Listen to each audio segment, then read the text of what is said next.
ఈ వీడియోని నువ్వు లాస్ట్ వరకు చూస్తే 30 డేస్లో నీ ఫస్ట్ 10,000 రూపీస్ ఫ్రీలాన్సింగ్ యూస్ చేసుకొని ఎలా సంపాదించాలో నేను ఒక క్లియర్ కట్ రోడ్ మ్యాప్ చెప్తా. నువ్వు ఇప్పుడు స్కూల్లో ఉన్నా సరే, కాలేజ్లో ఉన్నా సరే, లేదంటే జాబ్ చేస్తున్నా సరే, ఫ్రీలాన్సింగ్ అనేది అందరూ ట్రై చేసి డబ్బు సంపాదించవచ్చు. It is the best way to make money online. So ఈ వీడియోలో నేను అసలు ఫ్రీలాన్సింగ్ అంటే ఏంటి, ఏ స్కిల్స్ నేర్చుకోవాలి, క్లయింట్స్ని ఎలా అప్రోచ్ అవ్వాలి, ఎలా ప్రాజెక్ట్స్ చేయాలి, ఎలా మనీ సంపాదించాలి, ఇలాంటివన్నీ చెప్తా. ఎవరైనా నా వీడియోస్ ఫస్ట్ టైం చూస్తుంటే మన ఛానల్లో కంటెంట్ చూడండి, అని నచ్చితే మీకు సబ్స్క్రైబ్ చేసుకోండి. So starting with first freelancing అంటే ఏంటో తెలియని వాళ్ళకి దాని గురించి కొంచెం ఇంట్రడక్షన్ చెప్తా. ఎవరికైనా సరే ఒక పనిని నీ స్కిల్ని యూస్ చేసుకొని వాళ్ళకి ఆ వర్క్ చేసి పెడితే వాళ్ళు నీకు తిరిగి పే చేస్తారు on the project basis. For example, ఒక షాప్ ఓనర్కి ఒక వెబ్సైట్ కావాలి అండ్ ఆ షాప్ ఓనర్కి ఆ షాప్ గురించి తెలుసు, ఎలా అమ్మాలో తెలుసు, కానీ అతనికి వెబ్సైట్ ఎలా తయారు చేయాలో తెలియదు.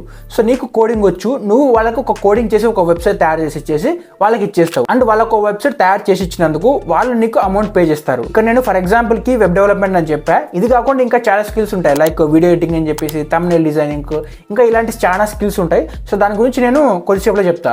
ఫస్ట్ ఆఫ్ ఆల్, కాలేజ్లో ఎవరైతే ఉన్నారో వాళ్ళకి ఇలా థాట్స్ ఉంటాయి అనమాట.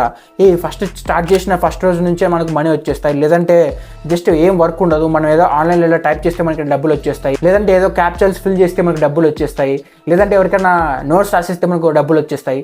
ఇలాంటివన్నీ ఫ్రీలాన్సింగ్ కాదు. ఎస్, ఫ్రీలాన్సింగ్ అంటే మీరు పని చేయాల్సి ఉంటుంది, బట్ ఇక్కడ నువ్వు ఒక స్కిల్ని యూస్ చేసుకొని దాని మీద స్పెసిఫిక్గా వర్క్ చేసి ఒక ప్రాజెక్ట్ని కంప్లీట్ చేస్తావు.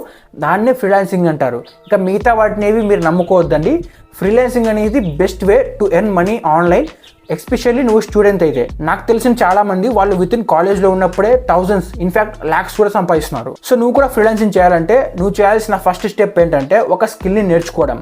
ఈ స్కిల్ అనేది ఎవరికి ఒక రకంగా ఉండదు. కొంతమందికి వెబ్ డెవలప్మెంట్ వస్తుంది, కొంతమందికి మంచి వీడియోస్ ఎడిట్ చేయడం వస్తుంది, కొంతమందికి మంచిగా గ్రాఫిక్ డిజైనింగ్ ఇవన్నీ వస్తాయి, కొంతమందికి మంచి కమ్యూనికేషన్ స్కిల్స్ ఉంటాయి. ఇలా ప్రతి ఒక్కరికి ఏ ఒక డిఫరెంట్ స్కిల్స్ అనేవి ఉంటాయి. సో ఆ స్కిల్స్ని ఎలా మనం యూటిలైజ్ చేసుకుంటాం అనేది ఇప్పుడు చూద్దాం. సో ఫస్ట్ మీరు ఏ స్కిల్ని చూస్ చేసుకుంటారా అనేది మీ ఇష్టం, బట్ అన్ని స్కిల్స్ నేర్చుకొని అన్నిటిని ట్రై చేద్దాం అని మాత్రం అనుకోకండి. ఫస్ట్ ఒక స్కిల్ని పట్టుకోండి. ఆ స్కిల్ మీద మీరు మాస్టర్ అయిన తర్వాతే ఎవరైనా సరే మీకు వర్క్ ఇస్తారు, and that is the actual way to get the freelance work. And ఆ స్కిల్ ఏదో నువ్వు ఎలా తెలుసుకుంటావు, అది చాలా సింపుల్. ఫస్ట్ నువ్వు వీడియో ఎడిటింగ్తో స్టార్ట్ చేస్తున్నావు అనుకో, ఆ వీడియో ఎడిటింగ్ చెయ్యి. నువ్వు స్టార్ట్ చేసిన తర్వాత కొన్ని రోజులు చేసిన తర్వాత అది నీ వల్ల అవుతుందో లేదంటే నీకు ఇంట్రెస్ట్ ఉందో లేదో నీకు తెలిసిపోతుంది. ఇన్ఫ్యాక్ట్ అది నీకు ఇంట్రెస్ట్ లేకపోతే అప్పుడు నువ్వు వేరే స్కిల్ని ట్రై చేస్తావు. ఫర్ ఎగ్జాంపుల్, థంబ్నెయిల్ డిజైనింగ్, అది ట్రై చేస్తావు. అది కూడా వర్క్ కాకపోతే నువ్వు కొంచెం కోడింగ్ ట్రై చేస్తావు. కోడింగ్ చేసి కొన్ని వెబ్సైట్ డిజైన్ చేయడం ట్రై చేస్తావు. ఇంకా అది కూడా వర్క్ కాకపోతే ఏదన్నా లైక్ గ్రాఫిక్ డిజైనింగ్ కానీ, లేదంటే UI UX డిజైన్ కానీ, ఇలాంటివన్నీ ట్రై చేస్తావు. సో ఫస్ట్ థింగ్ ఏంటంటే నువ్వు ఒక్క స్కిల్ని పట్టుకోవడం. ఆ స్కిల్ ఏదో నువ్వే నిర్ణయించుకో. అండ్ ఇప్పుడు మోస్ట్ ట్రెండింగ్లో ఉన్న స్కిల్స్ ఏంటంటే, ఫస్ట్ది వీడియో ఎడిటింగ్, సెకండ్ది గ్రాఫిక్ డిజైనింగ్, అంటే ఈ సోషల్ మీడియాలో పోస్ట్ డిజైన్ చేయడం కానీ, థంబ్నెయిల్స్ డిజైన్ చేయడం కానీ, ఇలాంటివన్నీ అనమాట. ఇంకా థర్డ్ది వచ్చేసి వెబ్సైట్ డెవలప్మెంట్. అది ఎలాగైనా సరే నువ్వు కోడింగ్ చేసి వెబ్సైట్ని డెవలప్ చేస్తావా, లేదంటే వర్డ్ ప్రెస్ని యూస్ చేసుకొని ఆల్రెడీ బిల్ట్ ఇన్ థీమ్స్ని యూస్ చేసుకొని నువ్వు వెబ్సైట్ని తయారు చేస్తావు అనేది నీ ఇష్టం. ఇవన్నీ ఇప్పుడు మంచిగా ట్రెండింగ్లో ఉన్న స్కిల్స్ అనమాట. ఇంకా యాజ్ యువర్ విష్, నీకు ఇంకా ఏ స్కిల్ నచ్చితే ఆ స్కిల్ని నువ్వు ఫిక్స్ అయిపో. సో ఆ స్కిల్ని ఫిక్స్ అయిన తర్వాత నెక్స్ట్ స్టెప్ నువ్వు చేయాల్సిన పని ఏంటంటే ఆ స్కిల్లో నువ్వు మాస్టర్ కావడం. నువ్వు ఇప్పుడు నీకు ఎలాంటి స్కిల్ లేదు, జస్ట్ ఫర్ ఎగ్జాంపుల్ నేను ఇక్కడ వీడియో ఎడిటింగ్ అని చెప్తున్నా కదా, వీడియో ఎడిటింగ్ని నువ్వు ఫస్ట్ నుంచి నేర్చుకోవాలని, కానీ నీకు ఏం రాదు. సో యూట్యూబ్లోకి వెళ్ళు, వీడియో ఎడిటింగ్ ట్యుటోరియల్, లేకపోతే ప్రీమియర్ ప్రో ట్యుటోరియల్, లేదంటే డావిన్సీ రిజాల్వ్, ఏదైనా సరే ఒక వీడియో ఎడిటింగ్ కోర్స్ వీడియో చూసి ఆ వీడియోలో వాళ్ళు చెప్పిన ప్రతిదీ నువ్వు నీ ఓన్గా ట్రై చేయాలి. ఫర్ ఎగ్జాంపుల్, వాడు నీకు వీడియో ఎడిటింగ్లో ఫస్ట్ కట్స్ ఎలా చేయాలో నేర్పిస్తాడు. నువ్వు కూడా ఒక ఓన్ వీడియోని కట్ చేయాలి, తర్వాత దాంట్లో ట్రాన్స్లేషన్స్ ఎలా యాడ్ చేయాలి, తర్వాత టెక్స్ట్ ఎలా యాడ్ చేయాలి, తర్వాత యానిమేషన్ ఎలా యాడ్ చేయాలి, ఇలాంటివన్నీ వాడు చెప్తుంటాడు స్టెప్ బై స్టెప్. అండ్ నువ్వు కూడా అదే స్టెప్ బై స్టెప్లో బేసిక్ నుంచి అడ్వాన్స్ లెవెల్ వరకు ఆ స్కిల్ని మొత్తం నేర్చేసుకోవాలి. అండ్ ఈ స్కిల్ మొత్తం నేర్చుకోవడానికి నీకు YouTube is the best way అనమాట. ఇన్ఫ్యాక్ట్ నువ్వు నీ దగ్గర డబ్బులు ఉంది, అఫోర్డ్ చేద్దాం అనుకుంటే యుడేమి కానీ, లేదంటే వేరే ఏదన్నా లైక్ కోర్సెస్ తీసుకొని అక్కడ నుంచి కూడా నేర్చుకోవచ్చు. బట్ నన్ను అడిగితే యూట్యూబ్ అనేది చాలా సఫిషియెంట్. దాంట్లో నువ్వు మొత్తం స్కిల్స్ నేర్చుకోవచ్చు. అండ్ ఇన్ఫ్యాక్ట్ అడ్వాన్స్ స్కిల్స్ వరకు కూడా ఏదైనా సరే నేర్చుకోవచ్చు. సో ఈ స్కిల్ నేర్చుకోవడం అనేది ఫస్ట్ స్టెప్. ఈ స్టెప్ కంప్లీట్ అవ్వకుండా, అంటే నువ్వు ఒక స్కిల్లో మాస్టర్ అవ్వకుండా ఈ స్టెప్ 2లోకి అస్సలు వెళ్ళకూడదు. ఫస్ట్ ఒక స్కిల్ మీద నువ్వు మంచిగా ఎక్స్పర్టీస్ తెచ్చుకున్న తర్వాతే వేరే స్టెప్కి వెళ్తాం. ఇప్పుడు ఆ స్టెప్ ఏంటంటే ప్రాజెక్ట్స్ని తయారు చేయడం. ప్రాజెక్ట్స్ అంటే ఏం లేదు, ఇప్పుడు వీడియో ఎడిటింగ్ కదా, వీడియో ఎడిటింగ్ది నువ్వు కొన్ని వీడియోస్ తీసి ఆ వీడియోస్ అన్నిటిని ఎడిట్ చేయాలి. ఇన్ఫ్యాక్ట్ ఆ వీడియోస్ ఏవైనా పర్లేదు. ఫర్ ఎగ్జాంపుల్, ఇంటర్నెట్ నుంచి కొన్ని వీడియోస్ని తీసుకో, ఆ వీడియోస్ని ఎడిట్ చేయి. ఇంకా నీకు కష్టం అనిపించింది అనుకో, యూట్యూబ్లో ఎవరో ఒకరు వీడియోస్ ఉంటాయి కదా, ఫర్ ఎగ్జాంపుల్ నా వీడియోస్ అనుకో, నా వీడియోస్ డౌన్లోడ్ చేసుకొని ఆ వీడియోస్ అన్నిటిని నువ్వు ఎడిట్ చేయాలి. అండ్ ఆ ఎడిట్ చేసిన వీడియోస్ నీ ప్రాజెక్ట్ లాగా అయిపోతాయి. అంటే అది నీ వర్క్, ఆ వర్క్ని యూస్ చేసి నువ్వు క్లయింట్స్ని తెచ్చుకుంటావు. అది ఎలాగో కూడా నేను చెప్తా. ఇక్కడ నువ్వు గుర్తుపెట్టుకోవాల్సింది ఏంటంటే, ఫర్ ఎగ్జాంపుల్ నువ్వు వీడియో ఎడిటింగ్ నేర్చుకుంటున్నప్పుడు అక్కడ నువ్వు ఎలాంటి టైప్ ఆఫ్ వీడియోస్ని ఎడిట్ చేస్తున్నావు అనేది ఫస్ట్ నీకు క్లియర్ కట్గా తెలిసిపోవాలన్నమాట. ఫర్ ఎగ్జాంపుల్ నువ్వు బిగినర్వి అంటే ఇప్పుడే స్టార్ట్ చేస్తున్నావంటే ఒకదాని మీద ఫిక్స్ అయిపో. ఫర్ ఎగ్జాంపుల్ ఇన్స్టాగ్రామ్లో రీల్స్ ఎడిట్ చేస్తా. ఇన్స్టాగ్రామ్లో ఈ మధ్య కొత్తగా లైక్ యానిమేషన్ యూజ్ చేసి బాగా రీల్స్ వైరల్ అవుతున్నాయి కదా. సో నువ్వు అలాంటి రీల్స్ అన్ని ఎడిట్ చేసి నీ ప్రాజెక్ట్లో పెట్టుకో. లేదంటే ఫర్ ఎగ్జాంపుల్ నువ్వు టెక్ యూట్యూబర్స్కి వీడియోస్ ఎడిట్ చేద్దాం అనుకుంటున్నావు.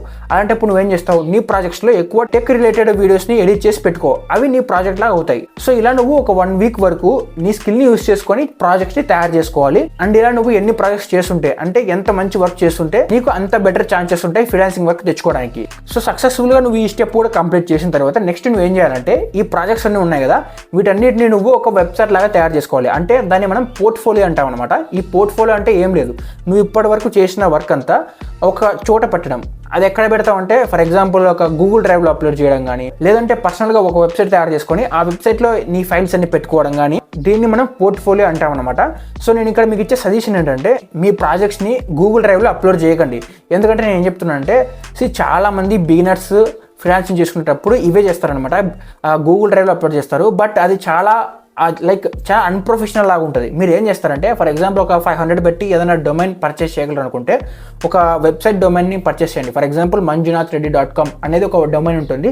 దాన్ని తీసుకొని వెబ్సైట్ లాగా తయారు చేసేసి దాంట్లో నీ ప్రాజెక్ట్ ఫైల్స్ అన్ని పెట్టేయచ్చు. లేదు నా దగ్గర బడ్జెట్ కూడా లేదనుకున్నావు అనుకో, క్యాన్వా అని చెప్పేసి ఒక వెబ్సైట్ ఉంటుంది. అక్కడ మనం ఫ్రీగా మన వెబ్సైట్ని హోస్ట్ చేసుకోవచ్చు. అంటే మన ఫైల్స్ అన్ని తీసుకొని అక్కడ మనం ఒక వెబ్సైట్ లాగా తయారు చేసుకొని దాన్ని మనం క్లయింట్స్కి షేర్ చేస్తాం అనమాట. సో నువ్వు ఈ పార్ట్ అయితే గుర్తుపెట్టుకో, నీ దగ్గర ఉన్న ఫైల్స్ అన్ని ఒక వెబ్సైట్లో పెట్టి ఒక పోర్ట్ఫోలియోని రెడీ చేయి. అది ఎంత మంచిగా ఉంటే నీకే మంచిది. సో నువ్వు ఈ స్టెప్ కూడా సక్సెస్ఫుల్గా కంప్లీట్ చేసిన తర్వాత మనం ఇప్పుడు యాక్చువల్ స్టెప్లోకి వెళ్తాం. అదేంటంటే క్లయింట్స్ని తెచ్చుకోవడం. ఈ క్లయింట్స్ని తెచ్చుకోవడానికి చాలా పద్ధతులు ఉన్నాయి. ఫర్ ఎగ్జాంపుల్ ఫ్రీలాన్సింగ్ సైట్స్ ఉంటాయి అనమాట. ఈ ఫైబర్, freelancer.com, upwork.com, దీంట్లోకి వెళ్ళి మన ప్రొఫైల్ని తయారు చేసుకొని అక్కడ నుంచి ఎవరైనా ప్రాజెక్ట్స్ ఇస్తే ఆ ప్రాజెక్ట్స్ని మనం చేసి మనం డబ్బులు సంపాదిస్తాం. అదొక వే అనమాట. లేదు కానీ ఈ మధ్య ఏమైందంటే ఆ ఫ్రీలాన్సింగ్ సైట్లలో కూడా చాలామంది వచ్చేసారనమాట. సో నువ్వు అక్కడ బిగినర్గా వెళ్ళి దాంట్లో ర్యాంక్ అవ్వడం, దాంట్లో నుంచి వర్క్ తెచ్చుకోవడం అనేది చాలా కష్టం. సో దీనికి నేను ఏం చెప్తాను అంటే, వన్స్ నువ్వు పోర్ట్ఫోలియో తయారు చేసుకున్న తర్వాత నువ్వే క్లయింట్స్ని రీచ్ అవుట్ అవ్వాలి. ఎక్కడ రీచ్ అవుట్ అవుతావు? ఎయిదర్ ఇన్స్టాగ్రామ్లో రీచ్ అవుట్ అవుతావా, లేదంటే నువ్వు వాళ్ళ ఈమెయిల్ తీసుకొని రీచ్ అవుట్ అవుతావా, లేదంటే లింక్డ్ఇన్లో రీచ్ అవుట్ అవుతావా అనేది నీ ఇష్టం. వన్స్ నీ దగ్గర సాలిడ్ పోర్ట్ఫోలియో ఉన్న తర్వాత నువ్వేం చేస్తావంటే, ఫర్ ఎగ్జాంపుల్ ఇన్స్టాగ్రామ్లో ఒక క్రియేటర్ ఉంటారనుకో, వాళ్ళ దగ్గరికి వెళ్ళి మెసేజ్ చేయి, అన్న నేను ఈ వీడియో ఎడిట్ చేశాను, సో ఇది నా వర్క్ చూడండి, మీకు ఈ వర్క్ నచ్చితే మనం ఫ్యూచర్లో వర్క్ చేద్దాం. ఇక్కడ మీరు గుర్తుపెట్టుకోవాల్సింది, మీ దగ్గర పోర్ట్ఫోలియో లేనప్పుడు వాళ్ళకి అసలు మెసేజ్ చేయదు, వాళ్ళు రిప్లై ఇవ్వరు. మీ దగ్గర ఒక మంచి వర్క్ ఉన్నప్పుడే అది వాళ్ళకు పంపించి మీరు మెసేజ్ చేయండి. సో నేను ఇలా వీడియో ఎడిటర్ని, ఇలాంటి వీడియోస్ నేను మీకు కూడా ఎడిట్ చేసిస్తాను అని వాళ్ళని రీచ్ అవుట్ అవ్వాలి. ఇలా నువ్వు చాలా మందికి రీచ్ అవుట్ అవ్వాలి. ఒకరికి ఇద్దరికి మెసేజ్ చేసి వాళ్ళ దగ్గర నుంచి నాకు రిప్లై రావట్లేదని చెప్పేసి బాధపడకూడదు. నువ్వు నీ వల్ల ఎంతమంది అయితే అంతమందికి నువ్వు రీచ్ అవుట్ అవుతూనే ఉండాలి. అది ఏదర్ నువ్వు ఇన్స్టాగ్రామ్లో మెసేజ్ చేస్తావా, లేదంటే వాళ్ళ మెయిల్ తీసుకొని వాళ్ళ మెయిల్కి మెసేజ్ చేస్తావా అనేది ఇంకా నీ ఇష్టం అనమాట. బట్ నువ్వు ఎంతమందికి నీ పాసిబుల్ అయితే అంతమంది నువ్వు రీచ్ అవుట్ అవుతూనే ఉండాలి. ఇక్కడ ఇంకా నీకు ఒక ప్రో టిప్ చెప్తా. నువ్వేం చేస్తావు అంటే, ఫర్ ఎగ్జాంపుల్ ఇన్స్టాగ్రామ్లో నీకు నచ్చిన క్రియేటర్ ఉన్నాడు అనుకో, అతనికి నువ్వేం చేస్తావు, అతని వీడియోస్ని ఎడిట్ చేయి. అతని వీడియోస్ని ఒకటి డౌన్లోడ్ చేసుకొని ఆ వీడియోని నువ్వు బాగా ఎడిట్ చేయి. అంటే ముందున్న వీడియోకి తర్వాత నువ్వు ఎడిట్ చేసిన వీడియోకి క్లియర్ కట్గా తేడా తెలిసిపోవాలి. అండ్ ఆ వీడియో కన్నా నీ వీడియో చాలా బెటర్గా ఉండాలి. నువ్వు అప్పుడు ఏం చేస్తావు, అతని వీడియోస్ ఎడిట్ చేసిన తర్వాత, అంటే అతని వీడియో నువ్వు ఎడిట్ చేసిన తర్వాత దీన్నే అతనికి సెండ్ చేయి. అన్న నేను నీ వీడియో ఇలా ఎడిట్ చేశాను అండ్ ఈ వీడియో నీకు నచ్చిందేమో ఒకసారి చూడు, ఇన్ కేస్ నీకు నచ్చితే మనం దీని గురించి ఫ్యూచర్లో బాగా వర్క్ చేయొచ్చు. అండ్ ఇలా నువ్వు చేసినప్పుడు ఏమవుతుందంటే వాళ్ళు నీకు వర్క్ ఇచ్చే ఛాన్సెస్ ఎక్కువగా ఉంటాయి. ఎందుకంటే వాళ్ళ వీడియోస్ని ఎడిట్ చేసినప్పుడు వాళ్ళకి అనిపిస్తుంది అనమాట, అరే ఇంత మంచి ఎడిట్ చేస్తున్నాడు, ఒకసారి ఛాన్స్ ఇద్దామని చెప్పేసి. So this is the best way అనమాట. ఇన్ఫ్యాక్ట్ అతను నీకు వర్క్ ఇవ్వకపోయినా సరే అది నీకు ఒక ప్రాజెక్ట్ లాగా పడి ఉంటుంది, దాన్ని నువ్వు వేరే వాళ్ళకి చూపించుకోవచ్చు. సో దెర్ ఈస్ నీకు లాస్ అనేది ఉండదు. వాళ్ళ వీడియోస్ని నువ్వు తీసుకొని వాళ్ళకే ఎడిట్ చేసి పంపించేసాయి. ఫర్ ఎగ్జాంపుల్ నేను కూడా ఇన్స్టాగ్రామ్లో వీడియోస్ చేస్తూ ఉంటా, అండ్ ఇన్ కేస్ మీరు నన్ను ఫాలో అవ్వకపోతే అక్కడ కూడా ఫాలో అవ్వండి. అక్కడ మనం 100K దగ్గరలో ఉన్నాం, సో తొందరగా రీచ్ అవుదాం అనుకుంటున్నాం. సో మీరు అక్కడ ఫాలో అవ్వడం మర్చిపోకండి. కావాలంటే మీరు నా ఇన్స్టాగ్రామ్ వీడియోస్ ఉన్నాయి కదా, ఆ వీడియోస్ని డౌన్లోడ్ చేసుకొని మీ పోర్ట్ఫోలియో యూస్ చేసుకోండి, నేనేమనుకోను. ఇక్కడ చాలా మందికి ఏమవుతుందంటే వాళ్ళు ఫస్ట్ ఒక 10 మందికి ట్రై చేస్తారు, అంటే 10 మందికి మెసేజ్ చేస్తారు, వాళ్ళ గురించి రిప్లై రాలేదు, ఇంకా వాళ్ళు అబ్బా నా వల్ల ఫ్రీలాన్సింగ్ అని చెప్పేసి వదిలేస్తారు. అలా చేయకూడదు అనమాట. ఎందుకంటే ఫస్ట్ క్లయింట్స్ని తెచ్చుకోవడం చాలా కష్టం. వన్స్ నువ్వు ఫస్ట్ క్లయింట్ని తెచ్చుకున్న తర్వాత అక్కడ నుంచి సెకండ్ది, అక్కడ నుంచి థర్డ్ది, అలా ఫోర్త్, ఫిఫ్త్ అలా ఈజీగా అవుతా వెళ్ళిపోతుంది. ఫస్ట్ క్లయింట్ని తెచ్చుకోవడం అనేది చాలా కష్టం. అదొక్కటి చేసి నువ్వు మేనేజ్ చేసుకొని ఎలా కూడా తెచ్చుకోగలిగితే నువ్వు అనుకున్న టార్గెట్ అంటే నీ ఫస్ట్ 10,000 వితిన్ 1 monthలోనే ఖచ్చితంగా సంపాదించవచ్చు. ఎవరికైతే ఇలా రిప్లైలు ఇవ్వట్లేదు, ఎవరు నాకు క్లయింట్స్ దొరకట్లేదు అనుకుంటూ ఉంటే నేను ఏం చెప్తానంటే ఒక బెస్ట్ వే ఉంటుంది క్లయింట్స్ని తెచ్చుకోవడానికి. అదేంటంటే ఈ మధ్య చాలామంది ఇన్స్టాగ్రామ్లో మీరు చూసే ఉంటారు, వాళ్ళ వీడియోస్ని ఎడిట్ చేసి వాళ్ళు ఇన్స్టాగ్రామ్లోనే అప్లోడ్ చేస్తున్నారు. అంటే సింపుల్గా ఏం చేయాలంటే ఫర్ ఎగ్జాంపుల్ నువ్వు వీడియో ఎడిటింగ్ ఈ రోజు నుంచి స్టార్ట్ చేస్తున్నావు, నువ్వేం చేస్తావు, ఇన్స్టాగ్రామ్లో ఒక రీల్ పోస్ట్ చేయాలి. ఎలాంటి రీలు, హాయ్ నేను ఈ రోజు నుంచి వీడియో ఎడిటింగ్ స్టార్ట్ చేస్తున్నా, సో ఈరోజు నేను వీడియోస్ని ఎలా కట్ చేయాలో నేర్చుకున్నా, లేదంటే ఈరోజు నేను వీడియో మధ్యలో ఎలా ట్రాన్స్లేషన్ ఎలా పెట్టాలో నేర్చుకున్నా, లేదంటే ఈరోజు నేను ఈ వెబ్సైట్ని ఎలా డిజైన్ చేయాలో నేర్చుకున్నా, లేదంటే ఈ వెబ్సైట్లో ఎలాంటి ఫాంట్స్ ఎలా యాడ్ చేయాలో నేర్చుకున్నా. ఇలాంటి వీడియోస్ క్రియేట్ చేసి నువ్వు రోజు ఇన్స్టాగ్రామ్లో పోస్ట్ చేస్తూ ఉండాలి. ఇలా పోస్ట్ చేస్తున్నప్పుడు నీకేమవుతుందంటే ఏదో ఒక వీడియో నీకు ఖచ్చితంగా వైరల్ అవుతుంది, అండ్ ఆ వైరల్ అయిన వీడియో వల్ల నీకు అక్కడి నుంచే క్లయింట్స్ వస్తారు. ఎలా వస్తానంటే నేను చెప్పనా, ఫర్ ఎగ్జాంపుల్ నువ్వేం చేస్తావంటే ఒక వీడియోని బాగా ఎడిట్ చేసి నీ ఇన్స్టాగ్రామ్ పేజ్లో అప్లోడ్ చేస్తావు. ఆ వీడియోస్ చూసిన వాళ్ళు ఏమనిపిస్తుంది అంటే అరే ఇతను మంచి వీడియోస్ ఎడిట్ చేస్తున్నాడు, నేను కూడా ఎలాగో వీడియో ఎడిటింగ్ కోసం ట్రై చేస్తున్నాను కదా, ఇతనికి ఒక ప్రాజెక్ట్ ఇద్దామని చెప్పేసి వాళ్ళే నిన్ను డైరెక్ట్గా రీచ్ అవుట్ అయ్యి నీకే ప్రాజెక్ట్ ఇస్తారు. ఇక్కడ నువ్వు ప్లస్ పాయింట్ గమనించావా, నువ్వు ఎవరికి మెసేజ్ చేయాల్సిన అవసరం లేదు, తిరిగి వాళ్ళే నిన్ను ప్రాజెక్ట్ ఇద్దామని చెప్పేసి మెసేజ్ చేస్తారు. ఇదన్నమాట కంటెంట్ క్రియేషన్కి ఉన్న నిజమైన ట్రూ పొటెన్షియల్. ఇప్పుడు చాలా మంది ఇన్స్టాగ్రామ్లో ఇలాంటి కంటెంట్ క్రియేట్ చేసి అక్కడ నుంచి వాళ్ళ క్లయింట్స్ తెచ్చుకుంటున్నారు. ఈవెన్ నా ఫ్రెండ్స్ కూడా చాలా మంది అలాగే క్లయింట్స్ తెచ్చుకుంటున్నారు. ఆన్లైన్లో కంటెంట్ క్రియేట్ చేయడం అనేది బెస్ట్ వే అనమాట క్లయింట్స్ని తెచ్చుకోవడానికి. ఏం లేదు, ఫర్ ఎగ్జాంపుల్ నువ్వు ఏం చేస్తావంటే నీకు నచ్చిన ఏదో ఒక క్రియేటర్ ఉన్నాడు, అతని క్రియేటర్ ఆ రీల్ని తీసుకొని నువ్వు డౌన్లోడ్ చేసుకొని ఆ రీల్ని మంచిగా ఎడిట్ చేసి దాన్ని నువ్వు ఇన్స్టాగ్రామ్లో పోస్ట్ చేయి. అలా పోస్ట్ చేసినప్పుడు నీ వర్క్ నచ్చిన వాళ్ళందరూ నీకు మెసేజ్ చేస్తారు. And this is the best అనమాట. నువ్వు ఇలా చేస్తూ ఉంటే ఖచ్చితంగా 1 monthలో 10,000 అనేది ఈజీగా సంపాదించవచ్చు. అండ్ నేను మళ్ళీ చెప్తున్నా, నువ్వు స్కిల్ అనేది మాస్టర్ అవ్వాలి. అండ్ నేను ఫస్ట్ నుంచి చెప్పిన స్టెప్స్ అన్ని కంప్లీట్గా ఫాలో అవుతా వస్తుండాలి. సో ఈ వీడియోని నువ్వు లాస్ట్ వరకు చూసావంటే నువ్వు చాలా కమిటెడ్గా ఉన్నావు. All the best for your journey. And ఈ వీడియోని లాస్ట్ వరకు చూసినట్లు కింద కామెంట్లోకి వెళ్ళి I watch till the end అని చెప్పేసి కామెంట్ చేయి. అండ్ నాకు కూడా కొంచెం మోటివేషన్ వస్తుంది. లేదంటే నీకు ఏమన్నా ఈ వీడియో చూసిన తర్వాత ఏమైనా డౌట్లు ఉన్నాయనుకో ఆ వీడియో కామెంట్లో మెన్షన్ చేయి, నేను వాటికి రిప్లై ఇవ్వడం కానీ లేదంటే సబ్మిట్గా వీడియో చేయడం కానీ చేస్తా. సో టైం వేస్ట్ చేయకుండా ఈ రోజు నుంచే స్టార్ట్ చేయండి. నేను ఇంకో వీడియో కలుస్తాను. అంతవరకు బై బై.